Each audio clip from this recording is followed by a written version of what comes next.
आज हम स्टार्ट कर रहे हैं चैप्टर 8। चैप्टर 8 है चतुर्भुज। तो देखिए, चतुर्भुज की जो डेफिनेशन है वो है चार भुजाओं से घिरी बंद आकृति को चतुर्भुज कहते हैं। देखिए, यहाँ चार भुजाएं हैं। पहली भुजा A B, B C, C D और ए डी। इन चार भुजाओं से घिरी हुई बंद आकृति है, इसे चतुर्भुज की आकृति कहेंगे। कुछ खास बातें जो इस चैप्टर को स्टार्ट करने से पहले आपको जान लेनी चाहिए। तो उनमें से पहली बात है आसन भुजाएं क्या होती है, नॉलेज होनी चाहिए आपको। आसन भुजाएं होती है पास पास वाली भुजाएं, जैसे ए बी के पास में है बी सी, तो ए बी और बी सी ये आसन भुजाओं का एक जोड़ा है।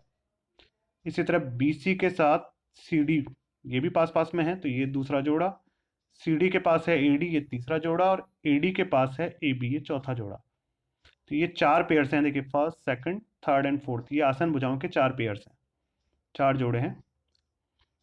नेक्स्ट पार्ट है आपका सम्मुख भुजाएं। सम्मुख भुजाएं होती है आमने सामने वाली भुजाएं।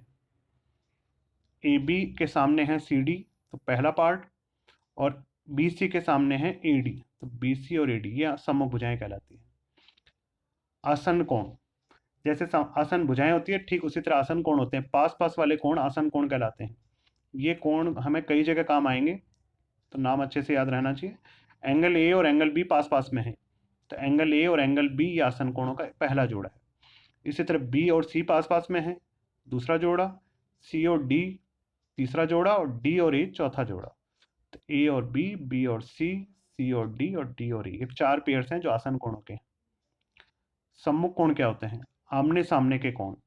एंगल ए के सामने वाला कोण है एंगल सी, और एंगल बी के सामने है एंगल डी। तो ए और सी पहला जोड़ा, बी और डी दूसरा जोड़ा। चतुर्भुज के विकर्ण क्या होते हैं? ये चतुर्भुज के विकर्ण कहलाते हैं। अगर सम्मुख शीर्षों को मिला दें तो पहला विकर्ण ए सी और दूसरा विकर्ण बी डी, ये दो विकर्ण हैं। जैसे त्रिभुज के तीनों कोणों का योग 180 डिग्री होता है, ये हम पहले पढ़ चुके हैं। आज हम पढ़ेंगे चतुर्भुज के चारों कोणों का योग 360 डिग्री होता है। ये होता कैसे है, देखिए, इसको हम प्रूव करके बता रहे हैं यहाँ पर। तो ये एक प्रमेय के रूप में है, चतुर्भुज के चारों कोणों का योगफल 360 डिग्री होता है। इसके लिए देखिए क्या दिया गया है। तो चतुर्भुज आपको दिया गया है और उसके चार कोण आपको पता है। आपको उनका टोटल 360 डिग्री प्रूव करना है। स्टार्टिंग है ए बी सी डी, एक चतुर्भुज है। इसके चार कोण angle A, angle B, angle C और एंगल डी, इन चारों का जो योग है वो 360 डिग्री है। ये हमें प्रूव करना है।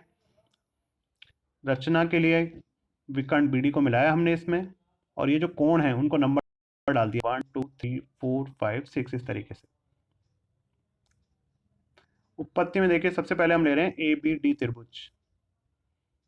तो त्रिभुज ए बी डी में एंगल 1, एंगल 2 और एंगल 6, ये तीन कोण हैं, और इन तीनों कोणों का योग होगा 180 डिग्री। ये है कंडीशन फर्स्ट। दूसरा त्रिभुज है बी सी डी। इस दूसरे त्रिभुज के तीन कोण हैं 3, 4 और 5। तो 3, 4 और 5 इन तीनों कोणों का योग भी 180 डिग्री होगा। समीकरण 1 व 2 को अगर हम जोड़ें तो इसमें देखिए angle 1, angle 2, angle 3, angle 4, angle 5 और एंगल 6, तो पूरे 6 कोण आ जाएंगे। और इधर 180 में 180 जुड़ेगा, 360 डिग्री हो जाएगा। उसके बाद देखिए, मैंने यहाँ एंगल 2 और एंगल 3 पे ब्रैकेट लगा दिया, 5 और 6 पे ब्रैकेट लगा दिया। उसका रीजन ये है क्योंकि यहाँ 2 और 3 पे गौर करिए, ये दोनों पास पास में है, और अगर इन दोनों को प्लस कर लिया जाए तो ये पूरा मिलकर एंगल बी बन सकता है। इसी तरह 5 और 6 पे ब्रैकेट इसलिए लगाया क्योंकि 5 और 6 मिलकर पूरा एंगल डी बन सकता है। और एंगल 1 एंगल ए है, और एंगल 4 एंगल सी है। तो एंगल 1 की जगह एंगल ए, 2 और 3 का टोटल एंगल बी के इक्वल, 4 की जगह सी, और 5 और 6 का टोटल एंगल डी के इक्वल, और बराबर 360 डिग्री। इस तरह ये प्रूव हो गया कि चारों कोणों का योग 360 डिग्री होता है। आज यहाँ तक करें।